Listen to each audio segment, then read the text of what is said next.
안녕하세요. 저는 다원수학 대1고반을 맡고 있는 이철균입니다. 반갑습니다. 이번에 대1고 또 중간고사가 끝났죠. 이제 그래서 중간고사가 어땠는지 좀 말씀을 드리려고 합니다. 자, 일단 빠르게 시작을 해보도록 할게요. 일단 전체 총평을 말씀드리면 제가 봤을 때 이 시험지는 저는 좀 재밌었어요. 이제 제가 본 대1고 시험지 중에 괜찮은데? 라는 생각이 조금 들긴 했어요. 근데 저번 시험이나 뭐 그런 시험에 비해서도 좀 쉬운 건 맞아요. 쉬웠긴 했는데 이게 아이들이 조금 어렵다고 느낄 수 있었을 시험지여서 그 부분에 대해서 제가 한번 말씀을 드려보도록 할게요. 이제 그래서 저는 이 재미있는 시험지다라고 생각을 했는데 이 시험지를 그렇게 생각을 한 이유가 여기서부터 나와요. 이게 기출이나 막 프린트 학교에서 이제 뭐 부교재가 없죠, 대1고는. 이제 그러다 보니까 이것저것 뭐 기출을 풀어보고 뭐하고 하는 것도 중요한데요. 이게 제가 저번에도 그 방학 전에도 말씀드렸고 저번 시험 이제 그 분석 영상에서도 말씀을 드렸었는데 제가 피지컬을 쌓아야 된다 그랬죠. 기본적인 실력을 쌓아야 된다고. 근데 이번 시험이 딱 그랬을 것 같아요. 이제 그래서 제가 좀 재밌다고 말씀을 드리는 건데 기본적인 실력을 베이스로 문제를 풀었어야 할 것 같습니다. 이제 그래서 그게 왜 그러냐면 막 경우의 수 1학기 때 봤던 경우의 수랑 막 행렬이 섞여서 나오면서 사실 그 내용을 기반으로 문제를 푸는 건 아닌데요. 얘가 경우의 수처럼 보이고 행렬 왜 나와? 이렇게 멘탈이 좀 약간 흔들렸다면 그러면 시험이 어렵다고 생각이 들었을 거예요. 그래서 앞번호부터 막 턱턱 막혔을 거거든요. 이제 그랬을 거라는 생각이 들고요. 그러다 보니까 이 중위권 친구들 있죠. 상위권 친구들은 사실 그렇게 어렵다고 안 느꼈을 겁니다. 제가 생각했을 땐 그래요. 저 위에 상위권에 있는 친구들은 막 뭐 그렇게 시험지가 어렵지 않은데 라는 생각을 했을 건데요. 이 중위권 학생들이 문제야. 자, 중위권 학생들을 보면 우리는 중위권 친구들이 공부를 할 때는 일단 나왔던 애들, 그리고 부교재가 있으면 부교재, 그리고 교과서에서 이제 교과서 변형 문제들도 제가 다 줬죠. 이 교과서 변형 문제 이런 걸 보면서 그 나와 있는 유형을 공부를 한단 말이죠. 그래서 이건 이렇게 푸는 거 알고 외워 들어가는데 그런 친구들이 많이 멘탈이 흔들렸을 겁니다. 앞번호부터 와 이게 뭐래? 난 이런 거 본 적이 없는데? 라는 느낌을 많이 받을 수 있는 시험지였다라고 좀 생각이 듭니다.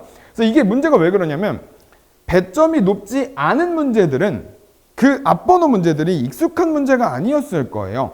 이제 보면 앞번호 문제들을 보면 막 이렇게 그냥 익숙한 문제라고 하면 유형이 똑같다라는 게 아니라 그냥 교과서에서 그대로 나오고 그냥 연산하세요 그대로 나오고 이런 문제들이 아니었단 말이죠. 근데 뒷번호 문제들 막 16, 17번 보면 이따 제가 보여드릴 건데 걔는 또 16번 같은 경우도 뭐 또 다 모의고사나 이런 데서 볼 수 있는 어느 책을 펼쳐봐도 볼 수 있는 그런 문제들이어서 오히려 최상위권이나 상위권 친구들한테는 뭐야 앞에 거 안 본 거여도 그 친구들은 사실 상관이 없죠. 문제가 뭐 교과서에서 많이 변형이 돼서 나와도 뭐 전혀 문제가 없는 친구들이죠. 앞번호니까.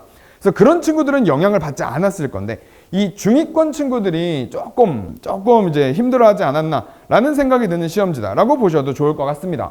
그래서 이번에 제가 조금 예상을 하기로는 1컷이 낮지는 않을 것 같아요. 왜냐하면 저 위에 있는 친구들은 사실 영향을 받지 않았을 거기 때문에 1등급 들어가는 컷은 뭐 저는 한 83, 4, 5, 6 요 안에서 얘기를 하지 않을까. 그냥 뭐 일반적인 그런 1컷이 나오지 않을까라고 생각을 하는데 그 밑에 등급은 사실 예측이 잘 안 가요. 중위권 친구들이 얼마나 멘탈이 힘들었을지 이런 것 때문에 사실 조금 1컷하고 2컷 차이가 조금 나지 않을까라는 생각을 조금 해봅니다. 근데 그래도 1학기 그 기말고사보다는 쉬웠다고 생각이 들고요. 그래서 시험 난이도로 따지면 이 당황하는 거, 경우의 수 행렬 포함해서 당황한 것만 아니면 충분히 커버가 가능했다라고 생각이 듭니다. 그래서 제가 항상 기말고사 1학기 때부터 강조했던 거 순수 실력을 키웠어야 한다. 이제 교육과정이 바뀌고 뭐하고 하면서 시험지가 많이 큰 변화는 없겠지만 그래서 보면 또 EBS 교재들 많이 풀었으면 좋았을 그런 시험지긴 하고요. 그래서 올림포스 변형도 주고 유형편 변형도 하고 올림포스 고난도도 하고 하는 이유가 그런 거죠. 큰 변화는 없었지만 그래도 순수 실력을 키워왔다면 시험이 좀 쉽게 느껴졌을 거다라는 생각이 드는 시험지다라고 저는 판단이 듭니다. 그래서 이제 주요 문항들을 제가 한번 살펴볼게요. 이 주요 문항들을 보면 이게 8번 문제예요. 8번. 근데 이게 문자가 무지하게 많죠. 근데 이제 밑에 있는 문제는 뭐냐면 제가 이제 저희 반 친구들이 저희가 같이 공부하면서 풀었던 것 중에 이제 비슷한 것들을 갖고 와 봤습니다. 그래서 이제 저 문제들은 사실 X축과 Y축 동시접, 중심이 뭐 원이나 2차 함수나 직선 위에 쏘이고 너무 많이 해봤죠. 너무 많이 해봤던 얘기인데 이게 사실 계산이 굉장히 귀찮단 말이에요. 정석 루트로 해결을 하다 보면 이게 사실 굉장히 귀찮을 거라서 8번부터 그런 생각이 들었을 거예요. 와, 벌써 막혀? 와, 계산 이거 어떻게 해? 이런 생각이 들었을 거란 말이죠. 분명히 요령껏 계산하는 방법도 공부를 하긴 했지만 정석적인 루트로 갔다면 야, 나 8번인데 큰일 났다 라는 생각이 들었을 수 있는 그런 문항이다 라고 생각이 조금 들고요. 이제 그러고 나면 이제 14번 문항이에요. 얘는 절대로 어려운 문항은 아닌데요. 요게 아까 말씀드린 대로 경우의 수예요. 절대 어렵지 않아요. 원래 하던 대로 하던 루트로 가면 됩니다. 그래서 근데 이게 경우의 수에서 나왔죠. 경우의 수 문제로 몇 개인지 주사위 던지고 몇 개인지 세라 라고 하다 보니까 와, 나 이거 경우의 수 까먹었는데 이런 생각이 드는 순간 얘는 턱 하고 막히게 되겠죠. 근데 14번이면 배점도 높죠. 배점도 높은데 사실 요 문제는 포인트 문제라고 해놓은 게 배점도 높은데 사실 그렇게 어렵지 않고 경우의 수는 그동안 공부해왔다시피 그냥 하나하나 세야 된단 말이죠. 거기다 더더군다나 주사위는 방법이 없죠. 이제 그러다 보니까 학생들이 많이 당할 수 있고 보기도 막 100단위예요. 이거 100개 다 세? 이거 언제 다 세? 경우의 수는 기억이 안 나는데 막 이런 생각이 많이 들었을 문제다. 근데 제가 말씀드린 대로 순수히 실력을 쌓아온 친구들이라면 뭐야 14번인데 할만한데 이거 개꿀이네 라는 생각이 들지 않을까 라고 생각했던 문항입니다. 그래서 좀 포인트가 될 수 있는 문항이다 라고 한번 짚어봤고요. 이거는 조금 어려웠을 것 같은 문제들을 좀 넣었어요. 요게 이 11번 문항은 그냥 숫자였던 걸 이제 문자로 넣어서 계산을 하는 건데 요 밑에 있는 이제 저희도 똑같이 11번에 들어있긴 했네요. 똑같이 들어있던 문항인데 얘랑 똑같은 건데요. 저기다 한 단계를 살짝 추가했어요. 한 단계를 살짝 추가해서 원래는 거리만 구해라 이렇게 얘기했었는데 그 거리가 최대일 때 그 직선에 대하여 얘기를 해보자 라는 문제로 나온 거라서 분명히 아는 친구들은 스타트, 시작하는 선부터가 달랐을 문항입니다. 얘는 그냥 뭐야 점 이어놓고 수선 띵 그어놓고 거기서 시작으로 하면 되는 건데 그 유형이 기억이 안 났거나 뭐야 그 뒤에 뭐가 붙었는데 하고 지레 겁먹은 친구들 아무래도 이 문항이 조금 어려웠을 수 있다. 그래서 11번부터 조금 막힐 수 있다 라는 문항이다 라고 해서 제가 좀 어렵게 생각했을 거다 라고 생각했을 것 같고요. 그래서 이거는 무슨 말인지를 알아야 되는 거예요. 얘가 어떤 상황을 얘기하는 건지 그 상황만 알았으면 사실 그렇게 길게 풀이가 길게 가져갈 문제도 아니고요. 그렇게 어렵다고 생각할 문제도 아니었다라고 생각이 듭니다. 그러고 나서 그 다음번 문제예요. 이거는 이제 16번인데 얘는 솔직히 배점도 높죠. 근데 이건 그대로 그냥 요게 밑에 게 저희 책에 있는 변형 문제거든요.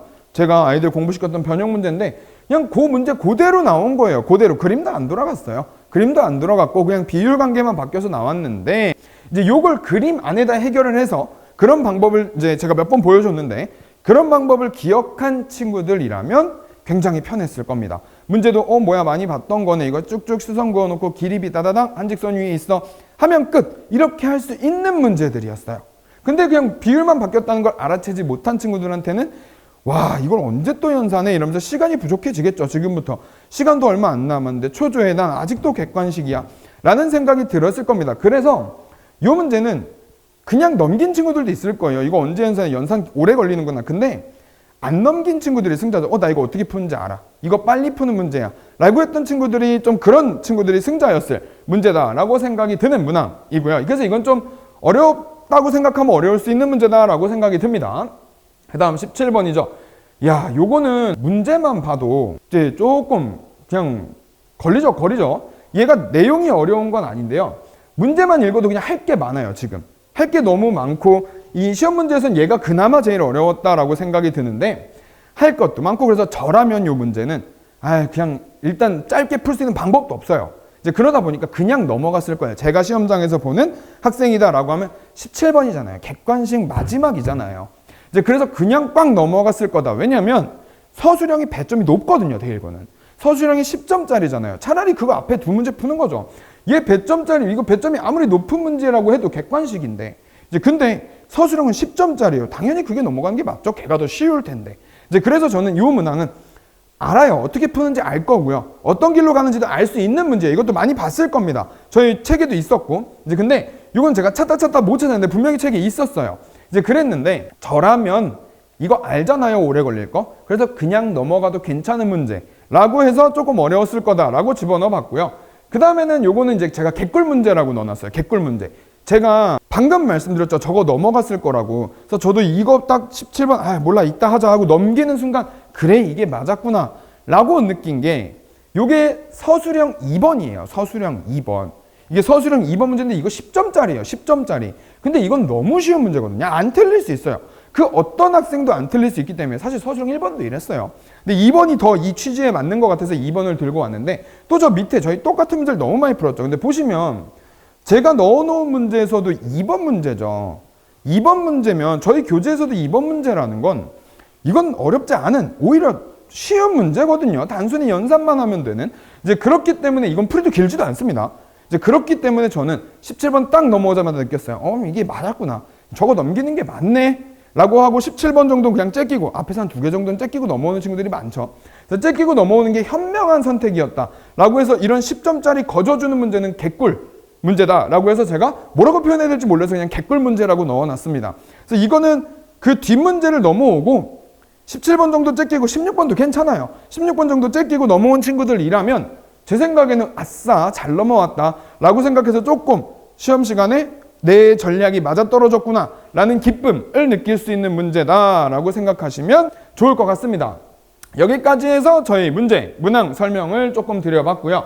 이제는 그래서 기말고사를 어떻게 대비할지인데 그냥 여기선 제가 몇 줄 써놓긴 했는데요. 제가 그냥 포인트로 하나만 저번에 말씀드렸던 거 그대로 말씀드릴게요.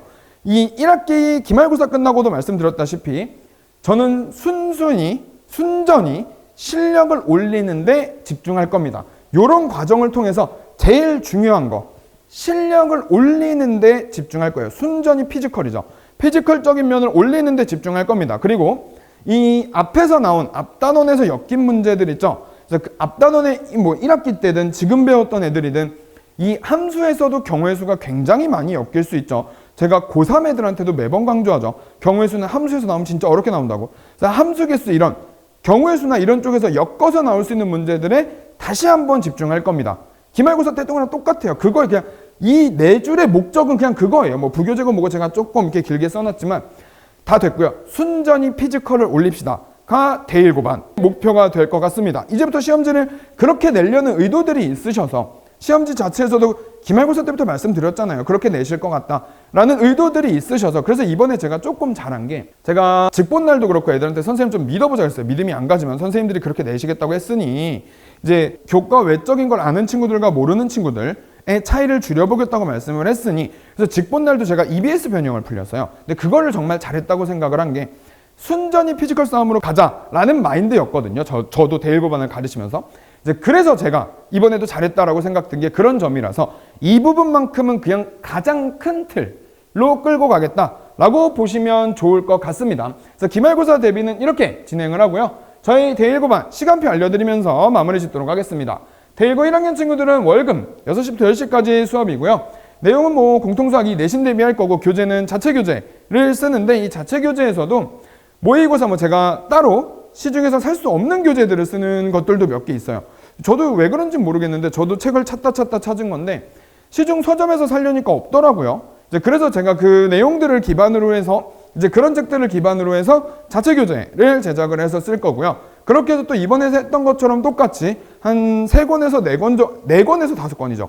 4권에서 5권 정도를 전부 다 해결을 할 생각입니다. 그래서 교재는 저렇게 모의고사 내신이나 기출에서 변형들 시킨 문제들을 위주로 공부하겠다라고 보시면 좋을 것 같습니다. 자, 여기까지가 저희 대1고반에 대한 설명이었습니다. 이제 아까 말씀드렸다시피 기말고사도 열심히, 기말고사까지 텀이 또 좀 있죠.